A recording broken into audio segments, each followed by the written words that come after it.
what's great about sports. This is what the greatest thing about sports is. You play to win the game. Hello? You play to win the game.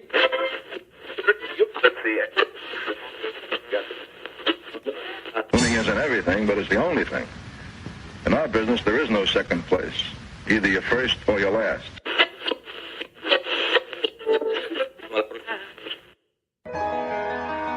Ain't this what they've been waiting for? You ready? And now, the W with Walls and the crew. Good morning. Where winning isn't everything, it's the only thing. On 100.1 FM. Good morning. And Facebook Live.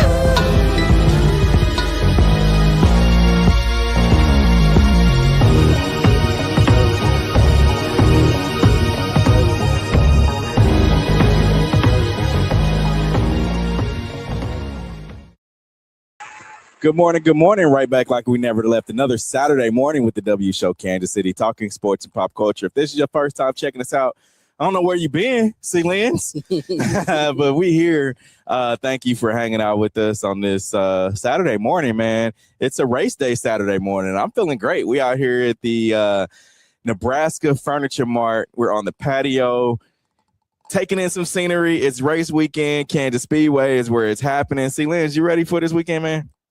I'm ready, but I'm a little nervous. First NASCAR event, but I hear it's fun. Yeah, it's a lot to look at, so I'm just ready to take it all in. Yeah, my first NASCAR race, I think it was 2016, I believe, maybe 2016, maybe 2015. But man, it's definitely gets crazy. I don't know if you guys can hear in the background. They're starting like to rev up their engines and things. The first race is in about 30 minutes at 11:30. So yeah, it's going to be crazy today. Yeah, I can't wait. I'm ready to see some and all that. I'm ready to see it. You think you could drive a NASCAR? Oh no, I can't drive a regular car. No, I'm good. What about you? You think you can hit one of them corners? I think I could. So when I did, this was. They first built the Speedway. They had like where you can go out, like see the Speedway tour. Where they had some cars. So they had like Toyota Camry out there where they would drive you around the track. Yeah. And so I was in one of the Toyota Camrys, not driving, just as a passenger with a former driver. I don't remember who it was. But they're on the track. Like, you don't know this, but on the track there, of course, they have straightaways. And then when you get to there's like some lines. Mm-hmm. The racer, like, all right, if you take this line, you can go straight and it'll veer you up into the corner. So that way you don't even have to you turn your wheel a little bit, but not much. Like the way that the track is designed, if you're going straight, it'll just veer you up into the turn, and then not towards the wall, but it'll make you turn, and then you just keep hitting it. So basically, Jesus taking the wheel. Jesus taking the wheel. But that's why they don't like brake. Yeah. You don't really see a NASCAR driver braking. They all just like bumper to bumper. And that's because the way the track is designed is to make you like go up in. So if you're on 435 and you're going around a 70, just try it one day. Boy, who you think I am? Just try it. Like, just hit the gas and just let it rip. That Jeep Renegade can go like this, man. All right, man. We got a lot to talk about on today's show. How was your week, man? Man, it was great. Just experienced some more bipolar Kansas City weather. Oh yeah. And just had a good week. Nothing too crazy happened. How was your weekend? Or how was your week? It was good, man. I didn't do much. Just kind of worked on some content a little bit, and then of course Thursday we did Destiny Spurlock, who is the first African American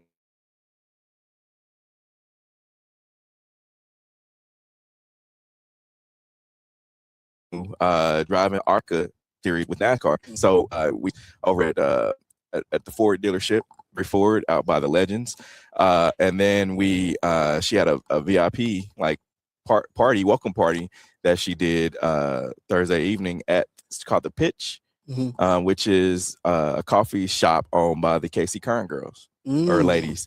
And so that's where she had her event, and all the current soccer players were there, and a few media members. And I seen they gave her a jersey, right? They did. They gave her a jersey, which is pretty dope. And a lot of people showed up for it. She had a welcome to Kansas City. The mayor, she had a proclamation from the city council. She had on both sides of the state line. She had on the Missouri side, she had a it was Destiny Spurlock Day. Oh, really? Yep. You know, that's something I do agree with, because the last person who got a day. What was it, young boy? Yeah. What are we doing? But yeah, this is more fitting. I like this because she's doing something that a lot of other people can't say they have done. Exactly. So, and if you guys have a chance, look up Destiny Spurlock, who will be racing today. Look her up. She's dragged she's done motorcycle races. She's done pretty much everything, man. We talked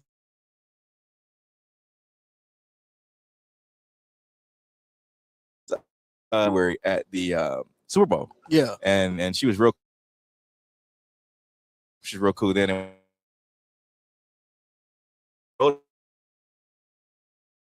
like, hey, you know, I just started the ARC. I will be starting the ARCA series. Like, hey, yeah, can't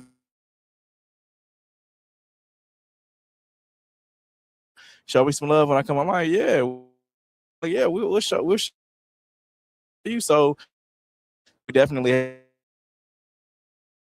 they have a team. Mm-hmm. I wonder how different it is, like, for race car drivers, like what the routine could be. Yeah. They have to be very superstitious, though.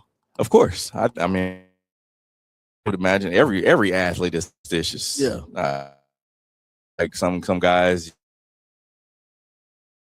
teeth, the way you put your right sock on every day before you put your left sock on. You make sure you don't put your shoe on before you put your right. Like, it's so many different things to it.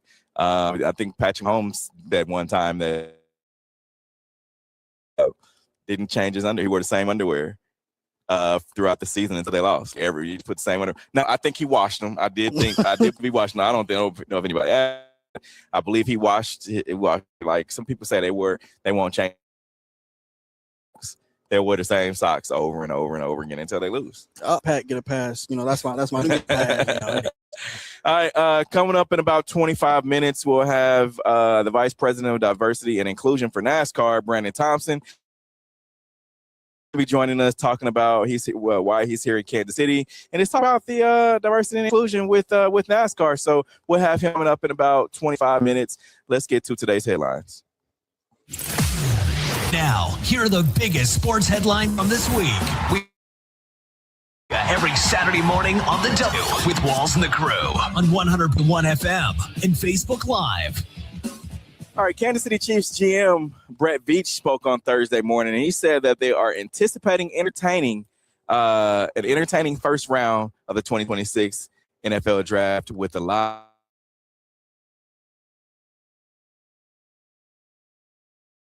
Veach spoke on Thursday ahead of the draft, and I'll be honest, if grades across the draft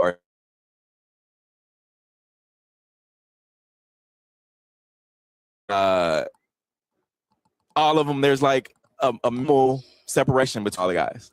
Do you agree with that? I don't know if I agree with that, but everything else he said, I can see happening. I feel like it's going to be a very crazy draft. I feel like it might be the most trades in the first round we've ever seen. Like people are trying to get in that top 5. Yeah. Because there's so many heavy hitters in that top 5, top 7, top 10 range.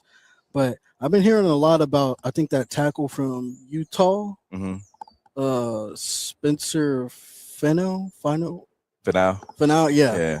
I've been hearing a lot, like hearing him connected to the Chiefs a lot. But honestly, I'm very anxious to see what happens in this draft. I don't know what's going to happen, but I can definitely see a lot of trades happening in that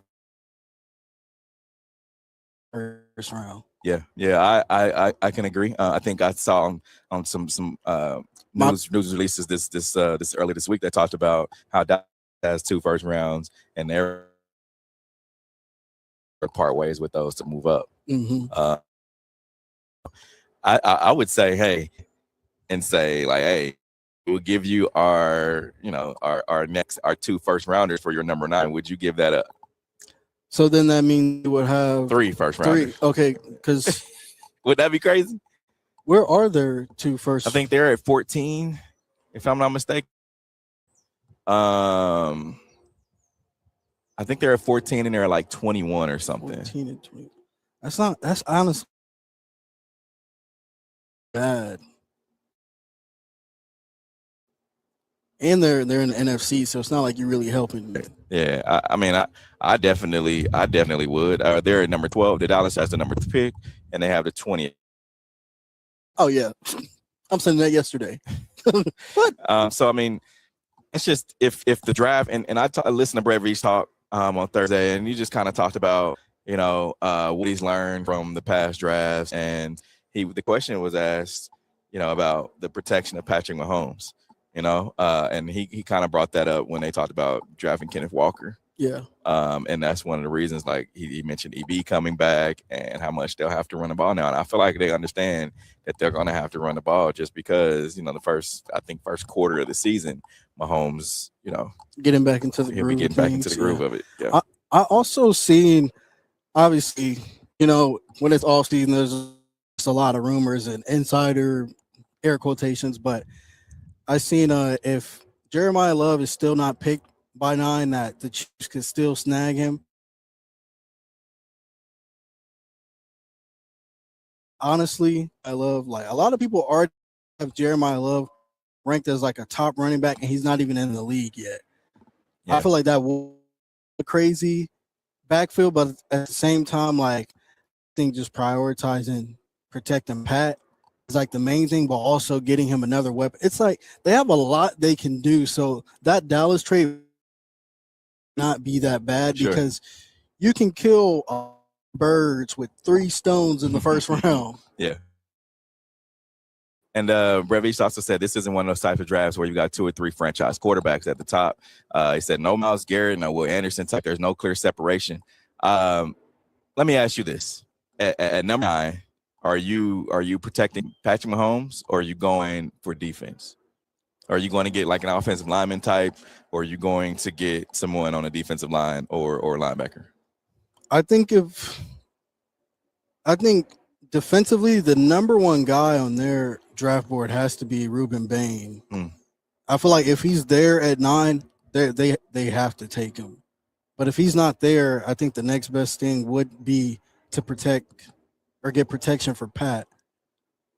But I don't know. I feel like it's like so hard. This is like the draft where I'm like, I literally don't know what's going to happen. Like, I feel like you have an idea sometimes, but this one I'm like, I have no idea what a lot of teams are going to do. Like, yeah.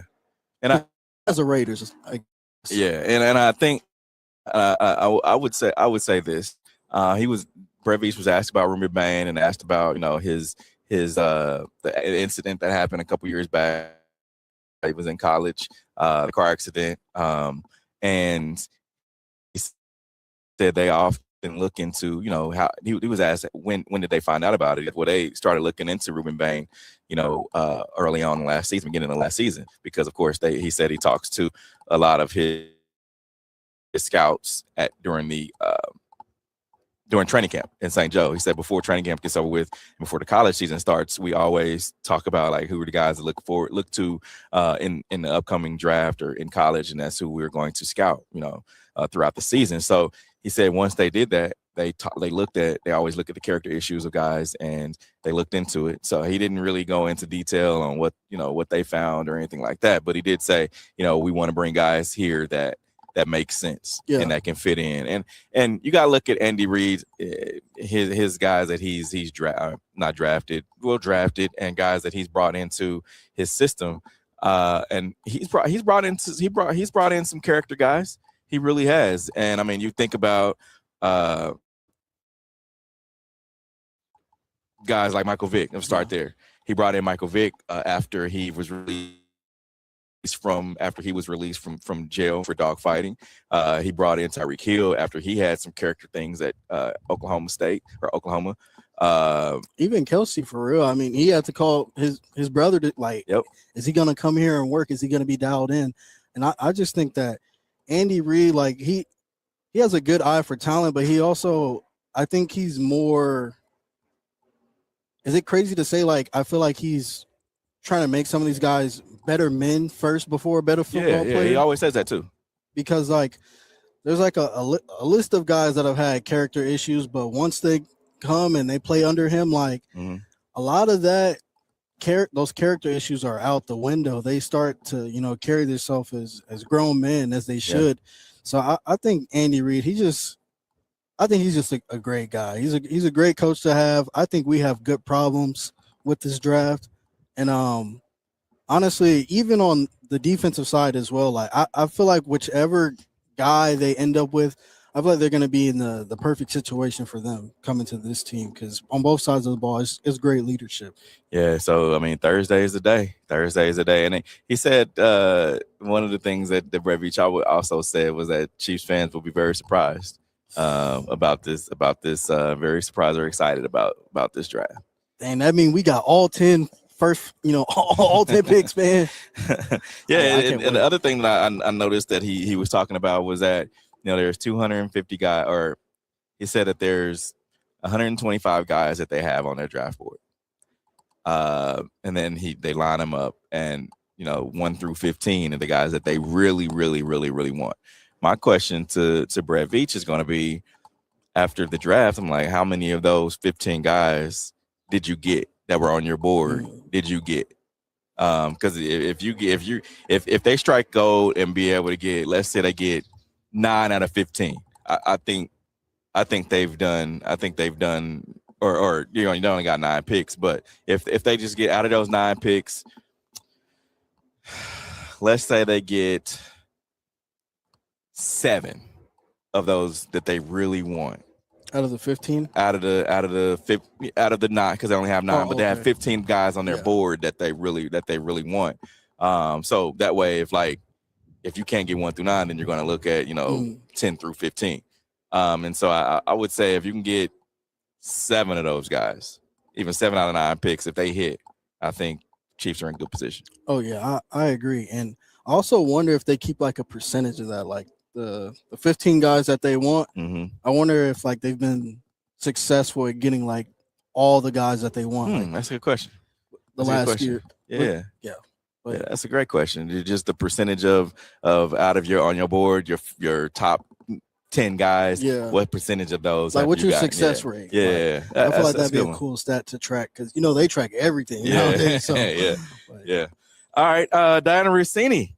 She's resigned from Athletic after photos with Patriots head coach Mike Vrabel investigation. So we talked a little bit about this last week. Veteran NFL reporter Diana Rossini has resigned from the Athletic on Tuesday after an investigation following the emergence of images of her and New England Patriots head coach Mike Vrabel, she announced Tuesday. So the images, which were originally published by the New York Post, feature Rossini and Vrabel holding hands and sitting in a hot tub together at a luxury hotel in Arizona. So Rossini released a full copy of her resignation letter Tuesday to the Athletic's executive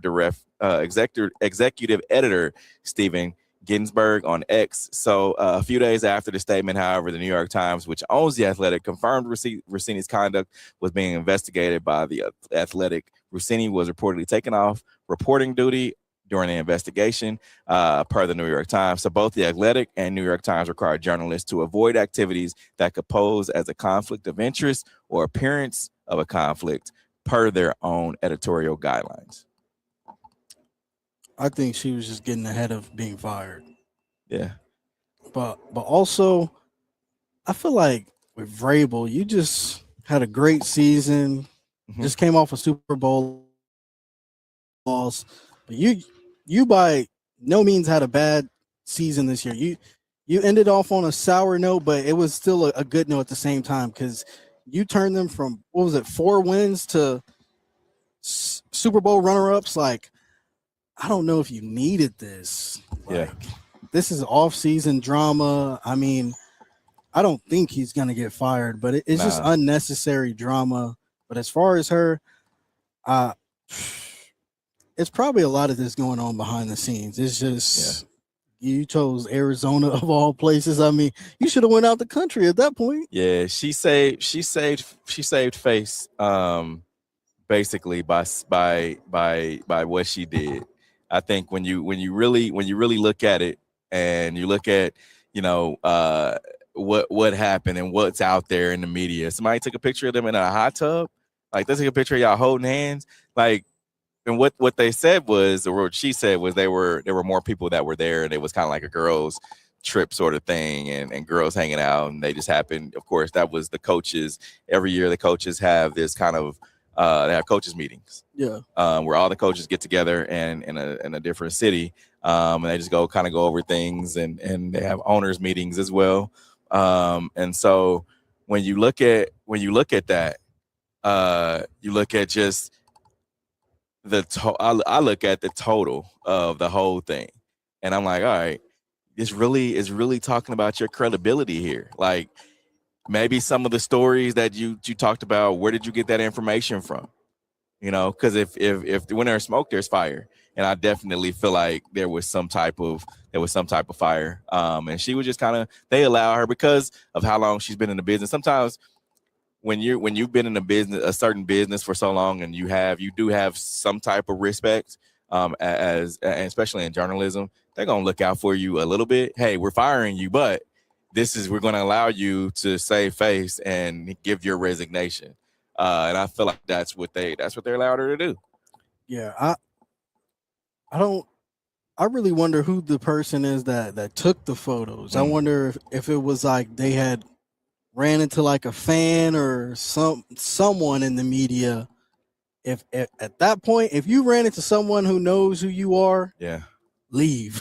Yeah. You don't even want to be seen walking side by side that person, because you already know what people like to post photos or just vague things and let other people just make assumptions. Make so opinion. I don't think it was smart on either of their ends, but a part of me, I wonder if the New York Times or The Athletic knew about it, but were just like, hey, if you get caught, we not taking a hit for this. Well, you talk about knowing about it. So there was a NFL reporter, Chrissy Freud, who was fired from USA Today after criticizing Rossini for Mike Vrabel photos. So reporter Chrissy Freud, she was fired from her position at the USA Today after she publicly celebrated Diana Rossini's resignation from The Athletic over her photo scandal, which with Patriots coach Mike Vrabel. So she basically came out and said, hey, we knew about this. Everybody knew that this type of person you are. So if she's going to come out and say that, then there is no secret to what she's been doing. I think she also said, like, this is why she said something along the lines of like, this is why women in sports like have trouble or aren't taken seriously. She said something like that because of situations like this. She was like, this kind of gives the women in sports a bad look, what you just did. And I don't think she should have got fired, but at the same time, she did kind of like, she was very direct. Like, there was no subtweet in there. She was very direct. And I don't think she was like trying to be malicious or like anything like that. I just think like she was frustrated. Like, now, like, there's going to be like a spotlight under all of us, all the other women in sports. Like, they're going to think we're trying to, cheat our way to the top or, be the first to break a story by doing XYZ. Like, I feel like she was looking at it from that perspective. I don't think there was like a personal vendetta. So I don't think she should have been fired, but she's not wrong at the same time. She's not wrong. Yeah. It's interesting though that you have a young lady who comes out and says like, this is what she came out and said, like, hey, this is what we know. We know that this is the type of person that you are. We know that XYZ, and she doubled down on it too. She was like, hey, I understand this, so therefore I'm gonna double down on it. So I really wasn't too surprised about it. If you just think, in the media landscape, to be honest, there's so many other women in media that have come out and said, hey, you know, we kind of stand behind Diana Rossini.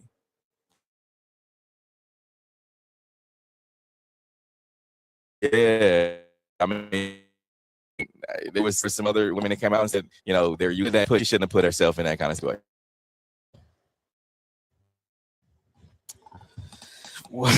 Yeah. Well, let's nip that one in the bud. I don't know what they're talking about. Yeah. All right, we're gonna take a quick break. Coming up, like I said, we're here broadcasting live from Nebraska Furniture Mart. It's race weekend.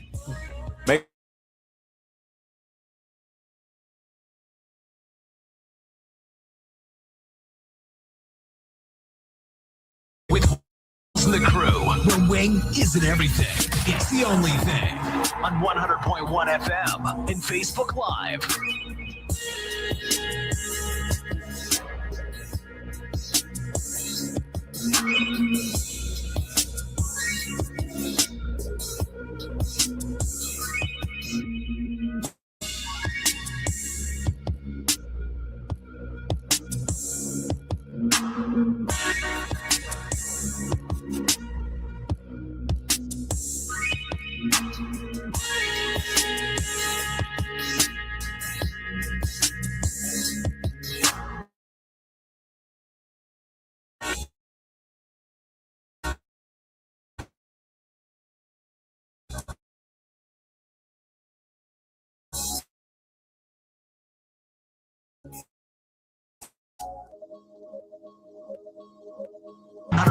FM.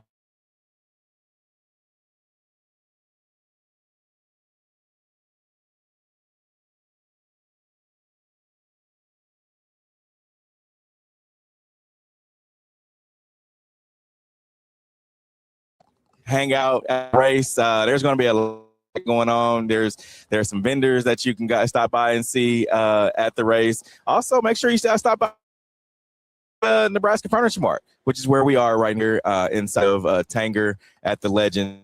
So we have a familiar face back with us on the W Show. It's been a minute, but he's continuing to make an impact at one of the highest levels in NASCAR. He's the Vice President of Diversity and Inclusion for NASCAR, helping shape not just the future of the sport, but who gets the opportunity to be a part of it as well. Yeah, Brandon Thompson joining us. That. How you doing, man? I appreciate you having me back on. It's good to be here. It's been a long time. I think we talked about that yesterday a little bit since I've been back to Kansas. So a lot has gone on. Of course, the last time I've been back, man. But I'm digging it.